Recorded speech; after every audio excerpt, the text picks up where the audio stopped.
সাতক্ষীরার কলারোয়া সরকারি JKM-কে পাইলট মাধ্যমিক বিদ্যালয়ে বার্ষিক ক্রীড়া ও সাংস্কৃতিক প্রতিযোগিতা ও পুরস্কার বিতরণী অনুষ্ঠানে নতুন দেশ গড়ার লক্ষ্যে তারুণ্যের পিঠা উৎসব অনুষ্ঠিত হয়েছে।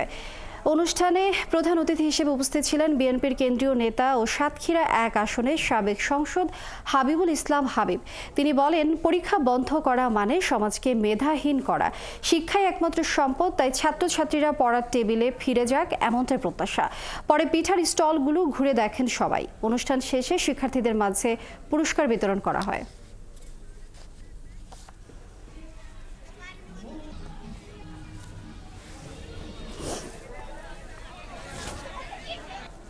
নকল মুক্ত বাংলাদেশ হবে এই আজকে আমাদের এইটার মেসেজ, এবং তারা পড়াশোনার টেবিলে ফিরে যাবে।